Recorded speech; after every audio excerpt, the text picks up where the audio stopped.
युवा ही देश की भविष्य है। और आप सभी से विनम्र विनती और निवेदन करना चाहूँगा कि वोट कभी भी किसी धर्म और किसी भी मज़हब के नाम पे ना करें। आप अपने भविष्य के विषय में सोचते हुए आप वोट करें, क्योंकि आपका एक वोट इतिहास बदल सकता है। और जब युवा ने बोला है राज सिंहासन डोला है, तो युवाओं को जगने का समय है और बोलने का समय है। प्रदीप जी, मैं आपसे पूछना चाहूँगा कि आपने पिछले बार कहा था कि यीशु मसीह को आप क्यों मानते हैं, आप उसके जैसे बनने की बात कह रहे थे, तो इसमें कुछ बदलाव हुआ है क्या आपके राजनीतिक जीवन में?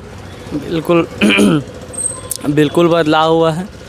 मैं मानता हूँ कि पहले से मैं अलग प्रकार का राजनीति करता हूँ, और मेरा मानना है कि मैं राजनीति को एक सेवा भाव के नज़र से देखता हूँ। बहुत लोग नज़र से सेवा भाव के नज़र से ही देखते हैं, पर वो सेवा कहीं और तक रहता है, कहीं और तक सेवा सीमित रहता है। जब लोग जीतते हैं, बनते हैं, उनके बाद तो सेवा बदल जाती है। मैं तो एक शख्स को भी जानता हूँ जिन्होंने बीते समय में चुनाव लड़ा और उसके बाद ही उसने अपना सेवा ऐसा दिखाने लगा कि उसूली चालू कर दिया जगह जगह में।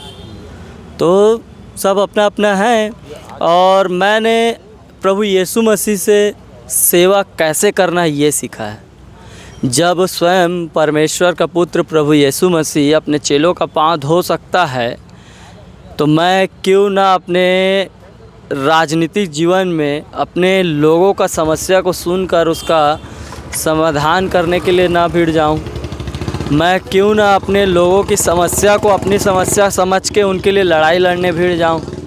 आज मैं देखता हूं कि बहुत से सामाजिक उतार चढ़ाव रहता है जीवन में। बहुत लोग मेरे को तंज कसते हैं कि हिंदू से ईसाई बन गया, ये है वो है, तेरे को तो पार्षद चुनाव जीतने नहीं देंगे, ऐसे कर देंगे वैसे कर देंगे। भैया जीतना नहीं जिताना वो तो जनता का हक अधिकार है। हम तो अपनी लड़ाई लड़ रहे हैं, सच्चाई की लड़ाई लड़ रहे हैं। जिनको समझ में आता है वो सहयोग में है, जिसको समझ में नहीं आता वो अपने रास्ते में चल रहे हैं। मतलब आप विरोधियों का कैसा सामना करते एक मसीह होने के नाते राजनीति में? राजनीति में मैं विरोधियों का सामना ऐसे करता हूं कि प्रभु यीशु मसीह का एक बात याद आता है कि तुम अपने बैरी से प्रेम करो और अपने सताने वालों के लिए प्रार्थना करो। तो क्यों ना मैं अपने बैरी को प्रेम से जीतूं। अपनी समझ से तो कुछ नहीं कर सकते हम, भाई मनुष्य आदमी कुछ भी समझ लेंगे। बैरी दिखा रहा है तो हम भी बैर कर सकते हैं, पर यदि हम मनुष्य हैं और किसी के अधीनता में रहते हैं, हमारे ऊपर यदि किसी को अधीनता में रखने का हमने किसी को अधिकार दिया है, तो प्रभु यीशु मसीह को दिया है, तो क्यों ना हम उसी के मार्गदर्शन में चल के राजनीति कर ले, है ना।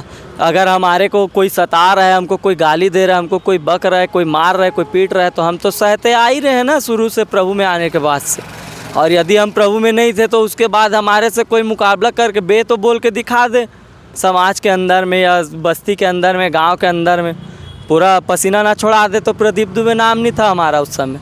आज हम प्रभु को जानते हैं, तो तू बे बोल रहा है तो हम तेरे को भाई बोल रहे हैं। वो हमारे परमेश्वर का ज्ञान है जो हमारे अंदर काम कर रहा है, उसका आत्मा जो हमारे अंदर काम कर रहा है, उसके अनुसार से चल रहे हैं। और मतलब एक लीडरशिप क्वालिटी में जो आप कह रहे हैं वो अंतर आया है। तो क्या यीशु मसीह एक अच्छे लीडर बनने के लिए भी बोलते हैं क्या लोगों को? बिल्कुल बोलते हैं। एक अच्छा लीडर बनने के लिए बोलते हैं। लीडर बनने से पहले सेवा कैसे करना है इसके बारे में सिखाते हैं कि भैया लीडर यदि बनना है, किसी की अगुवाई करना है, किसी को अपने अगुवाई में चलाना है, तो आपको क्या करना पड़ेगा, कैसे चलना पड़ेगा, वो एक एक शब्द पूरे बाइबल में लिखे हुए हैं। अब बाइबल की बातें बताऊंगा तो फिर वही अंधभक्त लोग कमेंट करने लगेंगे कि यार ये फिर हिंदू से ईसाई वाला बात कर रहा है।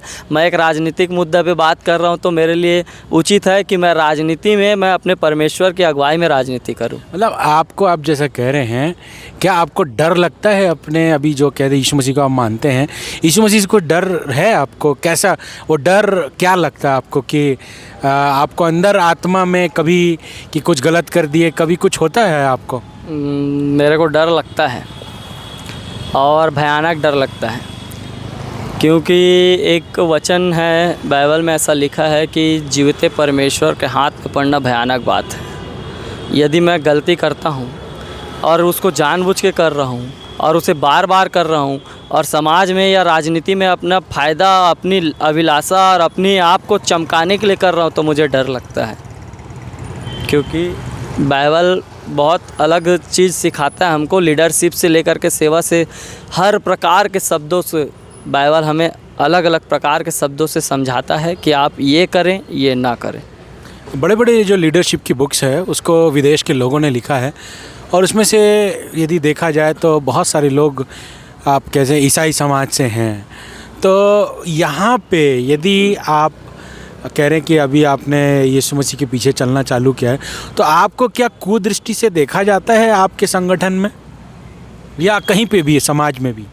आपको हैरानी होगी मैं कुछ कहूँगा तो, और आपके मीडिया से आज उजागर कर ही देता हूँ। आदरणीय सत्यनारायण शर्मा जी जो पूर्व के शिक्षा मंत्री रहे हैं, रायपुर ग्रामीण विधानसभा के विधायक रहे हैं, वो मुझे व्यक्तिगत नाम से जानते हैं और ये भी जानते हैं कि ये चर्च जाता है। आदरणीय श्रीमती अनीता योगेंद्र शर्मा जी धरसीवा के विधायक थे पूर्व में, वो भी मुझे नाम से जानते हैं, मेरे व्यक्तिगत विचार से जानते हैं कि ये सच बोलता है और सच बोलने के लिए किसी को आगे पीछे नहीं देखता है, चाहे वो कोई भी सामने खड़ा रहे और उसके सामने सच बोल देता है। तो वो भी ये बात को जानते हैं कि ये किसी के अगुवाई में चलता है, जो इसका खुदा है यीशु मसीह है। और विभिन्न जितने भी राजनेता में जितने भी मेरे साथ जो लोग काम किए हैं या जिनके साथ मैं किया हूँ, छुपाने और छुपने वाली बात नहीं है, सभी लोग जानते हैं मेरे को कि ये यीशु मसीह को मानता है। और जिनको बैर करना है वो तो कर ही रहे हैं खुली रीति से, जो कुछ लोग कर रहे हैं, कुछ लोग अंदर ही घात पहुंचाने का काम कर रहे हैं। वो बैरी कभी ख़त्म नहीं होगा जीवन में, जिस दिन बैरी ख़त्म होगा उस दिन आप ही ख़त्म हो जाओगे, मेरा मानना है। मतलब आप जिस प्रकार से इस बात को कह रहे हैं दृढ़ता से, आपका दृष्टिकोण मजबूत हुआ है क्या सकारात्मकता को लेकर, जुझारूपन को लेकर, आगे बढ़ने को लेकर? बिल्कुल एकदम। मैं बताना चाहूँगा कि मेरे को अंदर ही अंदर एक ऐसा फीलिंग होता है कि ये जो लोग राजनीति कर रहे हैं, धर्म की राजनीति कर रहे हैं, इनसे अवगत करवा कर के लोगों को सच्चाई की राजनीति क्या है, समाज की भलाई की राजनीति क्या है, समाज के उत्थान की राजनीति क्या है, छोटे बच्चों की शिक्षा से लेकर के बड़े होते तक की उसकी एजुकेशन की जिम्मेदारी किसकी है, सरकार की है। ये सारी बातों से आज हमारे देश के जनता वंचित हो चुके हैं। इनको जगाने का काम करूँगा मैं अपने राजनीतिक क्षेत्र में। जब तक मैं राजनीति करूँगा, जब तक मुझे जनता का प्यार मिलेगा, मैं तब तक राजनीति में रहूँगा। मैं सक्रिय राजनीति करूँगा।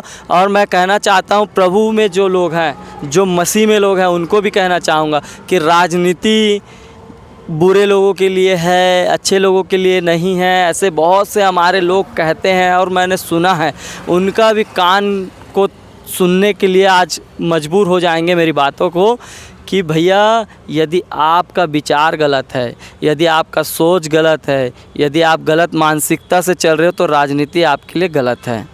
पर यदि आप अच्छे हो, जैसे लोगों के बीच में भी यदि एक अच्छा चरित्र का आदमी बैठा है और वो अपने आप को मजबूत रखता है, तो मैं गारंटी के साथ कह रहा हूँ जो 4 लोग उसके साथ घूमेंगे वो गाली बकना बंद कर देंगे, वो किसी को बुरे नज़र से देखना बंद कर देंगे। मैं अपने दोस्तों का उदाहरण दे सकता हूँ, जो लोग मेरे साथ घूमते हैं अन्य जाति से, सभी के सभी दोस्त अन्य जाति से हैं। प्रभु में जो लोग हैं वो लोग दोस्त नहीं हैं, और जो लोग दोस्त हैं वो सब अन्य जाति से। लेकिन मेरे सामने किसी को गाली बकने का हिम्मत नहीं होता है। मैं जब वहाँ पे बैठे रहता हूँ तो किसी को बुरा भला बोलने का हिम्मत नहीं होता है। तो ये एक अच्छे चरित्र का स्वभाव है। आप अपने स्वभाव को लेके चलिए ना। आप दूसरे को ज्ञान क्यों देते हो कि आप बुरे संगति में जाओगे तो आप खुद बुरे हो जाओगे? भैया आप प्रभु को दृढ़ और मजबूत समझ के आप प्रभु के आज्ञा को मान के चलोगे तो आप किसी भी एंगल में बुरा नहीं होगे। मतलब ये जो राजनीति की बात कर रहे हैं, लोग दोष लगा देते हैं कि हमारे देश में अच्छे नेता नहीं है। तो अच्छे नेता क्या चुनने वालों के कारण अच्छे नेता नहीं है? क्या लगता है आपको कि हम अच्छे नेता नहीं चुनते हैं जो वोट देते हैं? अब आपका एक बात है जो आप मेरे को पूछे हैं कि लोग चुनने के वजह से क्या अच्छे नेता होते हैं या नहीं होते। तो मैं आपको बताना चाहूँगा, हमारे देश में सिर्फ 3-4 राज्य ऐसा है जिनमें शिक्षाओं को मान्यता प्राप्त है, जिनमें रोजगार को मान्यता प्राप्त है, और जो किसी भी धर्म के आधारित चुनाव में वोट नहीं डालते। आंध्र प्रदेश, तेलंगाना और भी छोटे छोटे जो है आपका गोवा, ऐसे केरल, तमिलनाडु, ये ऐसे छोटे छोटे राज्य हैं जिनके मुख्यमंत्री को चुनने के लिए ना तो ये जात देखते हैं ना धर्म देखते हैं।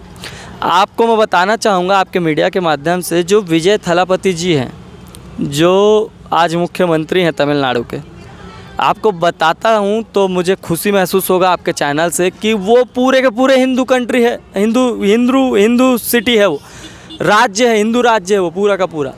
वहाँ पे मेरे ख्याल से 25% ईसाई होंगे जी। वहाँ पे 1200 से 1500 से अधिक प्राचीन मंदिर है वहाँ पे। बहुत लोग हैं जो हिंदू रीति रिवाज से अपना जीवन आज भी जी रहे हैं वहाँ पे, लेकिन एक क्रिश्चियन को मुख्यमंत्री बना दिए। तो ये उनकी सूझ और बूझ की कमाल है, जो सचमुच चाहते हैं कि अच्छा नेतृत्व करने वाला नेता हमें चाहिए। पढ़े लिखे लोगों को यदि आप चुनोगे तभी तो आप पढ़े लिखे पाओगे। अब अनपढ़ को चुने हो तो आप कहाँ से पढ़ोगे। आज हमारे यूपी में 1200 से ज़्यादा अधिक स्कूल बंद है। मुख्यमंत्री 3 बार के बीजेपी हैं वहाँ पे, योगी आदित्यनाथ। छत्तीसगढ़ में लगभग कांग्रेस के समय में जितने स्कूल चालू किए थे स्वामी आत्मानंद, लगभग सभी बंद हो गए। स्वामी आत्मानंद में अब ये फीस चालू हो गया है। जो फ्री एजुकेशन इंग्लिश मीडियम था वो आज पैसे में आपको पढ़ाई करना पड़ेगा। वो गरीब बच्चों के लिए था भैया, ना कि कोई अमीर बच्चों के लिए। यदि हम अपने राज्य के शिक्षा को मजबूत करते हैं, स्वास्थ्य को मजबूत करते हैं, तो मैं लिखित रूप से कह सकता हूँ कि हमारे देश के जिस प्रकार से मेडिसन के मामला में, स्वास्थ्य के मामला में हमारा देश अव्वल नंबर पे जो आता था वो पिछड़े वर्ग में चले गया, पीछे बीते समय से बहुत पीछे चले गया। आज हमारे देश को पढ़े लिखे लोगों की ज़रूरत है, पढ़े लिखे नेतृत्व की ज़रूरत है। और हमारे देश की जनताओं को आह्वान करना चाहूँगा कि लोग धर्म के नाम में बस वोट ना करें। मतलब आप कहना चाहते हैं अच्छा नेतृत्व चुनना युवाओं के हाथ में है क्या? क्या युवा अपने घर को प्रभावित करता है कि अपने माँ बाप को जो वोट देते हैं क्या प्रभावित कर सकता है? और एक युवा होने के नाते आप क्या देश को, ये अंतिम सवाल पूछूंगा आपसे, लेकिन आप क्या आह्वान करना चाहते हैं युवाओं से, पूरे देश के युवाओं को क्या कहना चाहते हैं? युवा ही देश की भविष्य है। और आप सभी से विनम्र विनती और निवेदन करना चाहूँगा कि वोट कभी भी किसी धर्म और किसी भी मजहब के नाम पे ना करें। आप अपने भविष्य को, अपने भविष्य के विषय में सोचते हुए आप वोट करें, क्योंकि आपका एक वोट इतिहास बदल सकता है। और जब युवा ने बोला है राज सिंहासन डोला है, तो युवाओं को जगने का समय है और बोलने का समय है।